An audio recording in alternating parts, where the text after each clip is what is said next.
Hi, I'm Coach Jay, and welcome to my channel.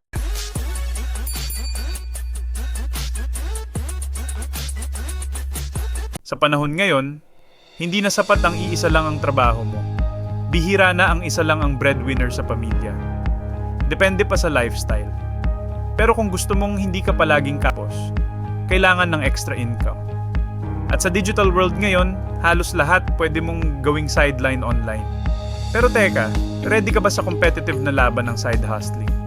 Kasi hindi ito para sa tamad, hindi ito para sa mahina ang loob, at hindi ito para sa mga mabilis sumuko. Hey buddy, just a quick one. If you like it here, please subscribe and follow me for more videos. Kung dati, isang trabaho lang, solve na ang pamilya. Ngayon, even 2 jobs is not enough. Why? Kasi lifestyle dictates everything. Kung mahilig ka kumain sa labas, gadgets, travel, syempre mas malaki ang gastos. Kaya kailangan mo ng side hustle, ng sideline. Online selling, freelancing, content creation, affiliate marketing, lahat yan pwede mong gawin. Pero hindi lahat nagtatagumpay. Bakit? Kasi hindi sila prepared. Preparation means mindset. Kung iniisip mo ay easy money, mali agad. Side hustle is competition. Kung wala kang consistency, discipline at strategy, talo ka. Hindi sapat ang try ko lang. Kailangan may plan, may branding, may effort. And the most important is, huwag kang magpapaapekto sa ingay ng iba. Many would say na scam yan, waste of time yan.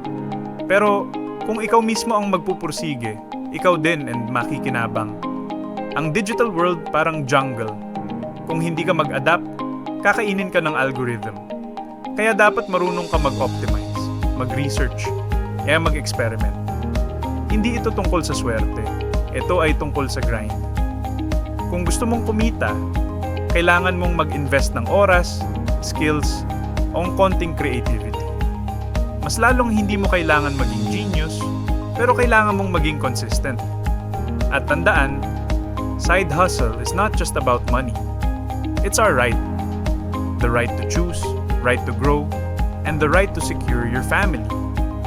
Pero kung hindi ka maghahanda, baka maging side struggle pa yan. Final message. Kung isa lang ang aasahan mong income, parang naglalakad ka sa lubid na walang safety net. Side hustle is not luxury, it's survival. Kung hindi ka maghahanda, ikaw ang magiging casualty ng modern economy. Nagiging mahirap lang naman ang isang bagay kapag hindi ka talaga seryoso sa mga pangarap mo. Kaya, laban lang, tuloy-tuloy lang. Thanks for watching. Don't forget to subscribe and follow me for more videos.